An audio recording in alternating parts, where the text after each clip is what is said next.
Hello everybody, this is Intrepid83 and welcome back to Let's Play White Knight Chronicles. Alright, before we go see Rapachi, I did one thing off screen, and that is rearranged my equipment here. I've got Leonard's buckler on Lyriel. I took the knight sword and leather shield from Eldor and gave it to Leonard, and for Yuli, she's still got her stuff. And I had a nice round number of 21 heal potions in total, so I just decided to split all 21 of them up evenly among the Lyriel, Leonard, and Yuli here, so yeah. Eldor, I gave one of the iron blades, so yeah. And yeah, that's pretty much it. Stored everything else in the item storage that I didn't need, and we should be good to go now, so yeah. Alright, let's go see Rapachi and let him know we're alright. Well, it's about time. Glad to see you're all safe. All them goings-on at the castle had old Rapachi worried. How's that? You're going to rescue the princess? What, do you think you're some kind of knight or something? Well, if the kingdom's really in danger, I guess you got no choice. Anyway, why don't you take this with you? I bet it'll come in handy, yeah? And he gives us the crystal camera. Essentially, photo mode, if you will. That gadget will let you make a picture of yourself, the scenery, whatever you want. Just don't be doing anything funny with it now.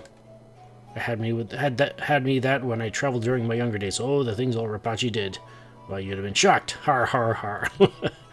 Oh, and listen up. If you mess up your skills somewhere along the line, use that training dummy over there. Right there.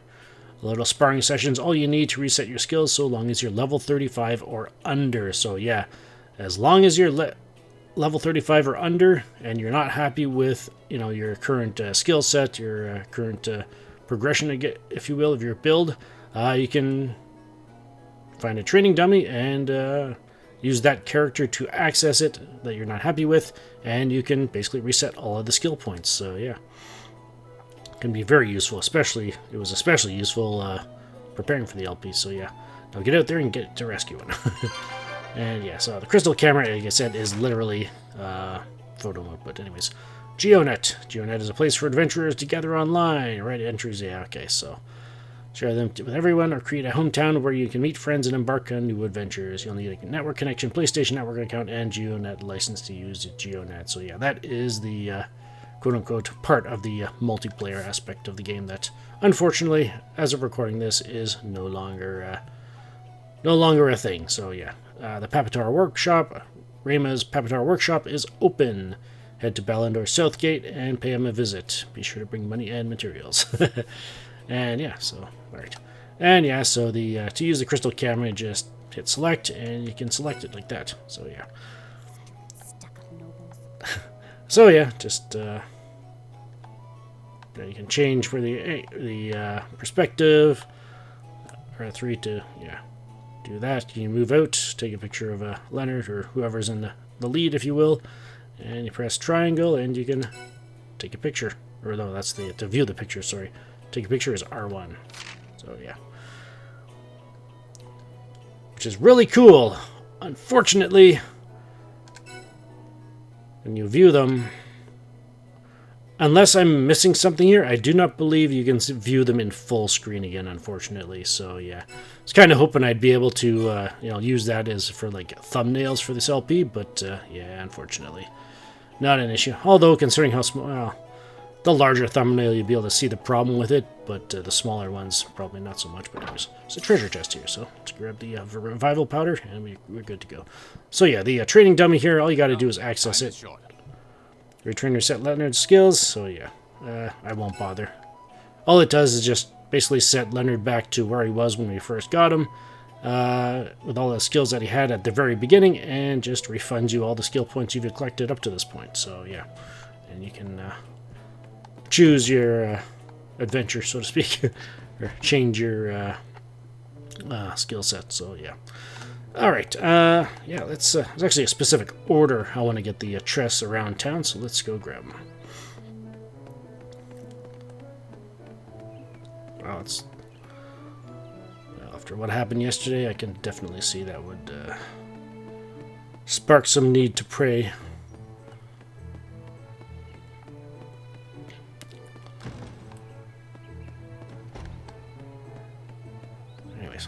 We need to head up here. I'll come home as soon as I can. Whoa. That is a neat sight to behold, though. Whole contingent of guard standing out front of the gates there. But yeah, I hope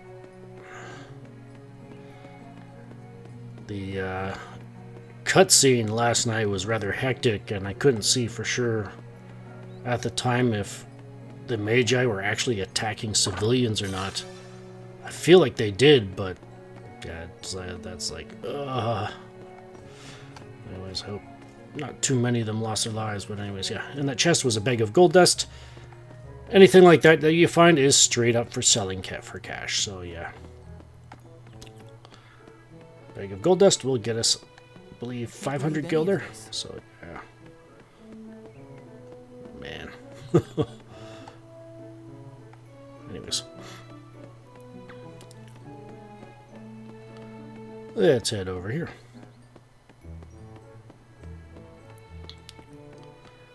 Alright, to the down the path straight ahead there is another one of those shops that we don't have access to yet, that we aren't members of. This is the accessory shop. Let's go take a look. And I guess I'll probably make a purchase here. Why not? Could make the journey down south through Balastor Plain a bit easier. Alright, so actually, yeah, let's sell the bag of gold dust first, and then we'll do our thing. So 500 gilder, awesome. Now, if you're going to be doing this as well, do not, I repeat, do not go below 1,000 gilder. So yeah, we're going to need 1,000 gilder before we leave Balandor here. So anyways, get a, there's two different types. There you got these ones here, and then you got these ones down here. Obviously, I generally, unless there's a specific reason why someone would want to use these instead, I usually just go with these because they got the extra boost to defense. So yeah, let's get the power ring. I'm going to give that to Eldor for the strength boost. The ring of wisdom, I'm going to get that for Lyriel for the intelligence boost. And two craftsman's rings for Leonard and Yuli because I hate missing. So yeah. And dexterity is definitely more of a Yuli thing. You'll probably see me go back and forth between dexterity and strength as we go forward with Leonard. Just simply because, well, if his strength gets boosted more than his dexterity, then I'll go with that kind of thing, and so on and so forth. But I will be choosing dexterity as my preference, if you will. It'll have a higher priority, but anyways, I suppose I should equip those. Why not? Alright, Ring of Wisdom. Right there. And the Craftsman Ring. Right there. And there we go. Alright. Everybody sorted. Alright, we're good to go. Alright, and if we head down here, get another treasure chest. For a heal potion 2, I believe that restores 100 HP. As opposed to the 50 that the first tier heal potions do. Alright, and here's the main square. You got the Adventurers Guild and Incorruptus Workshop in here. Adventurers Guild is where you go for bounty hunts and stuff like that. And the Incorruptus Workshop is basically, what do you think? You use that to manage your night. We don't have anything to manage it with yet, but so I'll pass it up for now, but I'll definitely take you through it when the time comes. And then this is the equipment shop for weapons and armor, but again, we'll come back to that later. And in here, when we've got a bit more gilder to spare, so yeah, and here's the item shop. And yeah, actually, how much money do I have? Can I do this now? Generally, as far as revival powders go, I like to have one for each person on them, and then a 3 on hand for a backup character. So, oh, okay. Let's give this one to Leonard, and then we'll transfer over the 2 that are overstocked on him, and I'll give them to Eldor for safekeeping. So yeah, there we go. Just so that if we ever have to use a revival powder, we've got one handy kind of thing until we get to the next town. We're wasting strength. All right. Next chest is over here.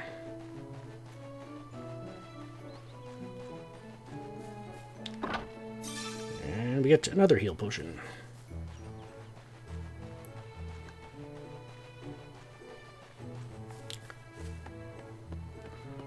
Alright, that was the east gate. Next is... going to be cycling back around towards Rapachi's shop.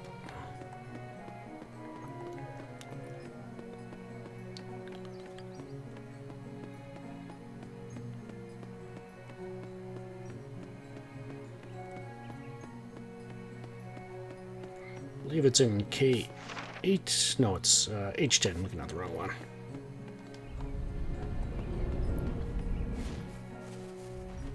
Right back here. There it is. This one gives us a mana potion. Awesome. And then there's one more potion, or one more, oh, there's a spoiler. One more chest out front, in an alley out front of Rapachi's shop here, so, yeah. Pardon me. Alright, and it's right back here. And there's the heal potion. Awesome. Alrighty, that's that. Let's go speak to Rayma.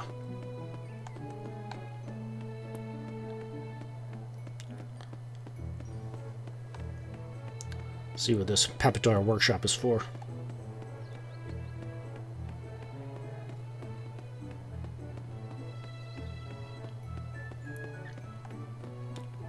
I love the scale of this place and the cobbled roads and all that kind of stuff. It definitely gives it a feel of authenticity almost.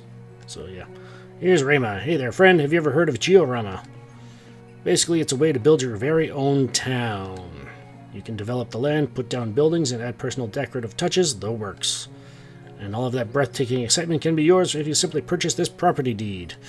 But wait, there's more. See, these rare and valuable property deeds ordinarily retail for a staggering 100,000 gilder. Well, we don't have that much. But if you act now, I'll give you a whopping 99% discount. That's right, this can all be yours for just 1,000 gilder. So yeah, this is what we need 1,000 gilder for. So how about it? You want a property deed? Yeah, pay the 1,000 gilder. You won't regret this, friend. Best purchase you ever made, or my name's not Rayma.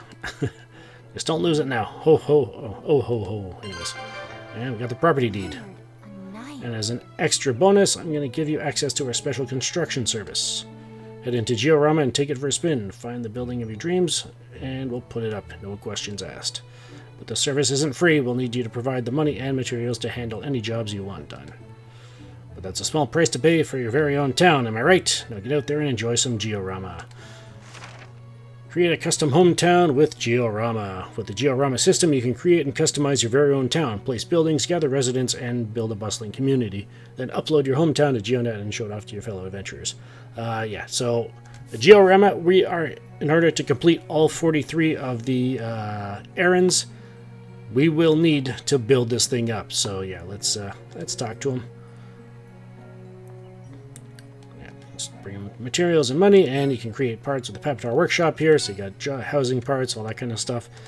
For 500 gilder, he'll build you a brick house, but you need to provide him with the 500 gilder, 5 pebbles, and 3 bone fragments to make one of them. So yeah, that's basically just how it works. There's a smithy here with different items, and then the rustic house as well with different items again. So yeah, and of course there's the job parts, which improve the effectiveness of your residents. And hey, is that actually a training dummy?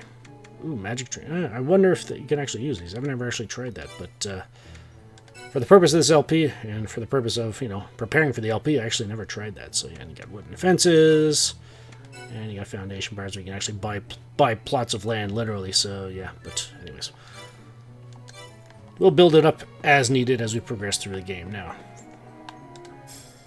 So as he mentioned, you'll be able to recruit residents to your town, which provide services like shops and all that kind of stuff.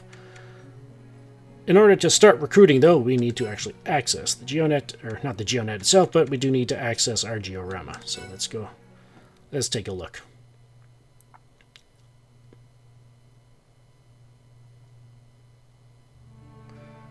Alright, as soon as you access it the first time, you get to this. Welcome to Georama. Build a custom hometown and recruit new residents within the Georama system.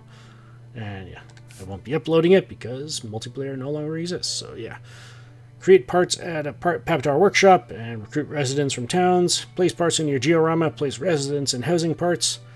And upload to GeoNet. So yeah. That third one, unfortunately, we will not be taken care of. But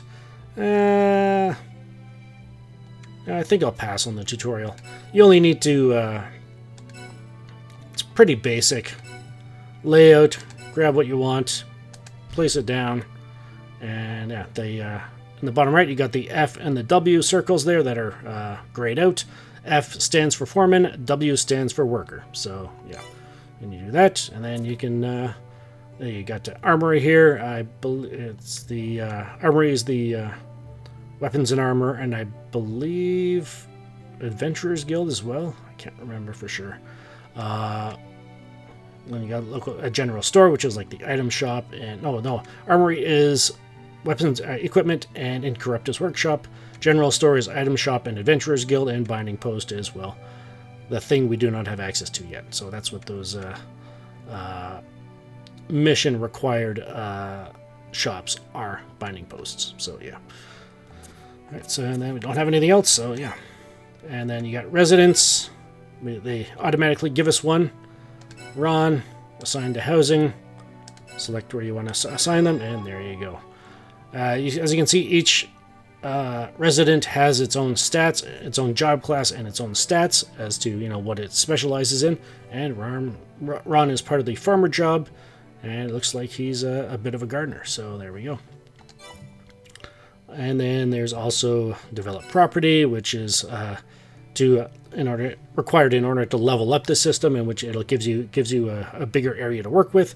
In this case, we need 2,000 Gilder to be able to level it up to level 2. So yeah, and yeah, you can take photos of it as you like. You can adjust a position like that, adjust a viewpoint. Yeah, there we go, something like that. And R1 to take the photo. Yeah, why not? Let's take a photo of the before shot here. Can we zoom out? I can't remember. Yeah, sure, why not? Oh yeah, and yeah, let's see. What does overview say? Oh wow, you can actually change the background music. I've never actually noticed this. Oh well. Oh, yeah, stats, that's another thing you can do. You can just press the square button here, and it tells you everything that your town is doing right now, so what it's producing. Then there's the help here. Let's see, placing parts, shops, job parts, resident roles. Yeah, that's basically what I was talking about. Designate a resident as a foreman of a housing part. Their stats affect the items available for sale in your diorama's general store. So yeah, each of your residents generally adds something to the shops that you've got placed in your town. So obviously, the higher level that your town is in certain stats, the better stuff will be for sale. So foreman can oversee 1 or 2 workers depending on the type of housing. So yeah, and the workers' jobs and stats boost their stats of their foreman. And here's the thing, though. It's a good idea to try and pair up jobs so that you get an extra boost kind of thing for doing that. So yeah, you get the bonus for pairing them up, and then you don't get the bonus if you put 2 different types of jobs in the same quote unquote housing, if you will. Part types. Yeah, that's that. Pollen. Placing diorama parts consumes pollen, which represents your overall parts volume allowance. Increase your pollen by developing your property, so that's how you get a bigger threshold. Save pollen to you by using multiples of the same part.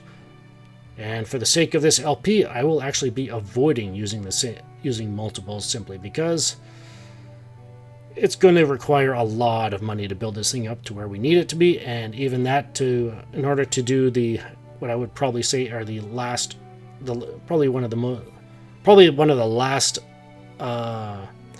errands I do has to do with being able to buy a certain part from your item shop, and each of those items costs 14,000 Gilder. So yeah, and we'll have to buy 5 of them. So we'll need 70,000 gilder in pocket to make that purchase. And that 70,000 does not include the amount of money it's going to cost to actually build this place up. So yeah, try not to go too nuts with your equipment purchases. Georama stats. Yeah, every Georama has 18 different stats, all related to various types of materials. So yeah, place job parts and residents to boost these stats. Eventually they will yield materials you can buy from the Georama shops. Yeah. So you get farmers, you get herbs and vegetables from flowers, get like cotton balls from cotton kind of thing, mushrooms, caps, and all that kind of stuff. And you got ore, fossils, crystals from miners, timber, lumber, and insects from lumberjacks. And then you got warriors, which you get stuff that you would get from drops from enemies. Mage is like specialized in golem parts and all that kind of stuff. More stuff you'd probably get from fighting off enemies. And then chef is, again, a lot of stuff that you get off enemies. So yeah, statue bonuses. Yeah, we won't be able to use that. I believe you need something from the PlayStation store to be able to access that, I believe. But anyways, proper development. Yeah, I just went over that. Papadar Workshop, we went over that. Shopping in the online store. The bright side of shopping in your own stores is that you do get a discount. Pretty hefty discount as well. So yeah. You can actually visit your Georama, as you might be able to guess, from being able to build it up and then buy your own stuff. So yeah, and then upload your Georama. Yeah, we won't be doing that. So yeah, that's basically how you do it. Accessing the Georama for the first time is how you unlock recruiting. So we'll be doing that as we progress through the game.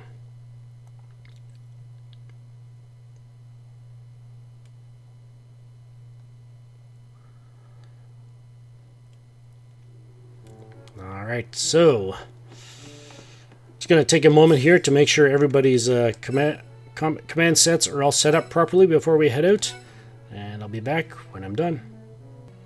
Alright, I'm all done, and here's what we got. So yeah, so we got Leonard on here, going to be controlling him again, and all that kind of stuff. I've got his piercing command set set up for the one to switch to, should I decide to or need to. There is on thrust piercing as well, and so is Yuli. So yeah, and I've got them set up with their main command sets as the ones that we change into should the need arise. So yeah, and there's actually one thing, very important thing I forgot to do with regards to changing command sets, and that is actually setting the command set so that I can actually change to it. So yeah, after doing that, go in here, command set settings, and choose the one you want to have be the one you change to. So that one's usually down here for me. So yeah, forgot to do that. Hopefully that didn't throw you guys off too much, but yeah, so there we go. Alright, as far as Eldor goes, he's higher level than all of us right now, so I probably won't do anything with him yet. I didn't do anything with his command set yet either, so yeah.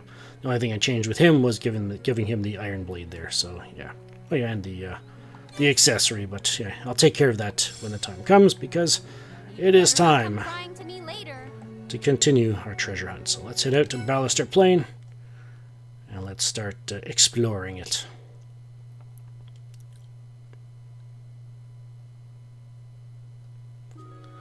Alright, so yeah, as I mentioned when we were going to fetch the wine, the southeast part of the map was closed to us, but now it is open to us. We have access to pretty much everything here without having to progress a significant amount of the story. So yeah, for the main part of the Balastor Plain, we are good to go. So yeah, anyways, let's go. Alright, so as far as treasure goes, we already got the one Chromium pearl up there, so we'll just pass that up. And the next one is actually, first harvest point is right here at this tree. So yeah. As far as enemies go, the reason why I'm going with piercing this time through here as the default, I guess you could say, damage type for my party is simply because there is a new enemy, quote unquote, that we could encounter or have to fight, and it is weak to slash, and that tips the scales in favor of piercing rather than strike. So yeah. Anyways, the next one is right down here, past this little outcropping of a rock, and get a rock face. For those who have ever played the international edition of this game would already notice how quick this is, because In that version of the game, you need to access each of the harvest points 3 times to exhaust them. They decided in this version of the game to just combine all 3 harvests into accessing it, only having to access it once. And Leonard gets knocked out the first attack he receives. Good job, guys. Alright, and looks like the Kibble decided not to join in the fun, so yeah, let's continue on. The road has more twists and turns than we So yeah, the next harvest point is in D3 to the east there, so yeah. What does this sign say? Never checked it. North, Balandor Castle, South Parma, East, Waterfall Cave, and Mountain Cabin. Ooh, those sound interesting, if I do say so myself, so let's head east.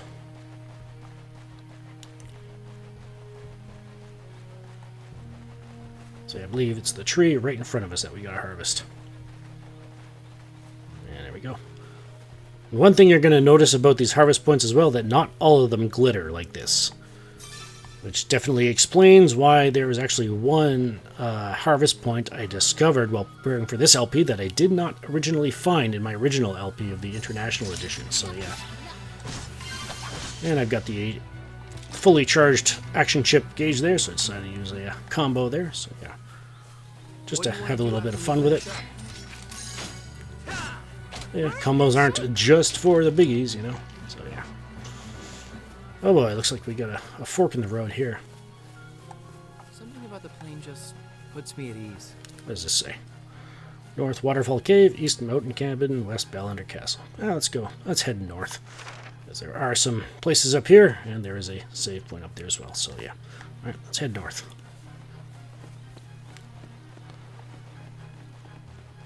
I believe the next harvest point is right on the border, of, I believe, E2 and E3, so yeah. Oh.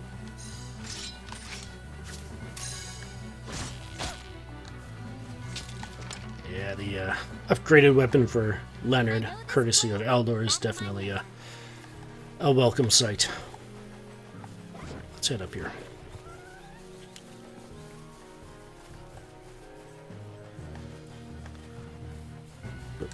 And as usual, I won't be going out of my way to start fights, unless I know for sure that it's going to happen anyway, or if it's going to make another fight I have to get into right now a bit easier to deal with, you know. So yeah. Especially in the case of larger enemies that maybe they got I feel like it's going to be challenging, and they got a crowd of smaller ones around it that could trigger. Yeah. We'll try to take out the small ones first, and then so we can focus on the biggie. The next harvest point is right up here. But of course. Yeah, we're probably going to end up in a fight with it. Oh, it's going away, so. Oh. So yeah, if you recall, the tutorial we got. If you start combat mode, you end up targeting an enemy you aren't intending on targeting yet. Just press the R1 button or L2 button or L2 button to instantly change targets, and then of course there's the holding L1 and then using the D-pad, I think it was. So yeah. Alright, there we go. And yeah, it's definitely going to be a situation where we're probably going to have to fight the troll, so let's just get it out of the way here. Ow. Yeah, definitely a good idea to still use guard around here. And looks like we triggered a Pulkin, so let's. We're ready to hack at this thing when it's. Missed. I was more focused on talking than the combo there, so. Alright. Alright, let's take out the Pulkin. Pretty rare for those things to actually decide to join in, but we got one anyway. Alright. Next harvest point is the tree right in front of us, so yeah.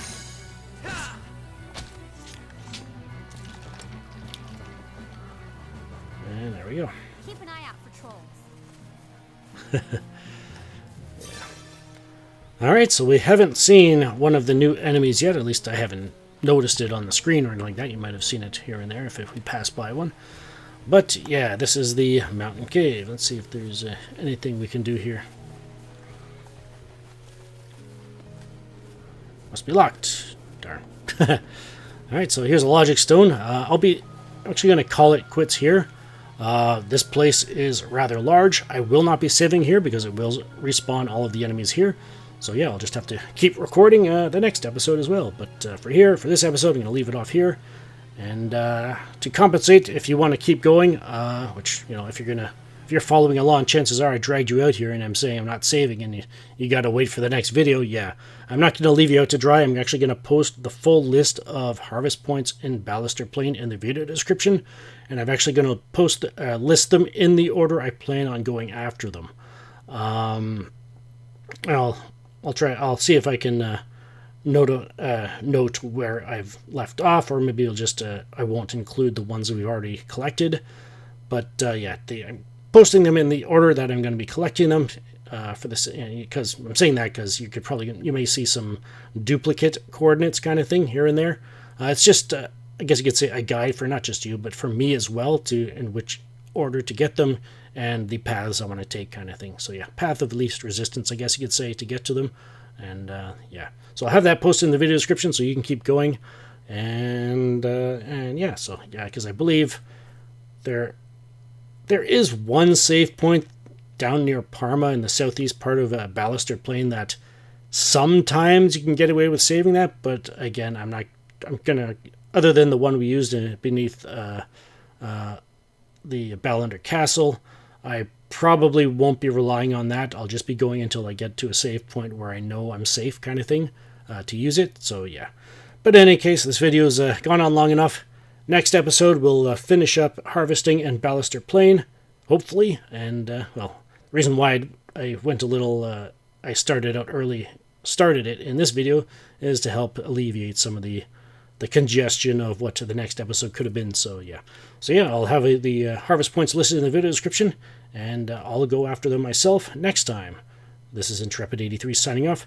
Thank you so much for watching. If you enjoyed the video, consider hitting the like button on your way out. Also, hit the dislike button if you dislike the video for any reason. Consider subscribing if you haven't done so already, and if you want to find something else to watch while you wait for the next video, yeah, there's always feel free to check out my channel. There's some stuff there that might interest you. And yeah, and for those who return for the next video, I'll catch you in the next one. Take care, be blessed. Thank you all so very much for watching, and thank you all for spending some of your time here, and have a good one.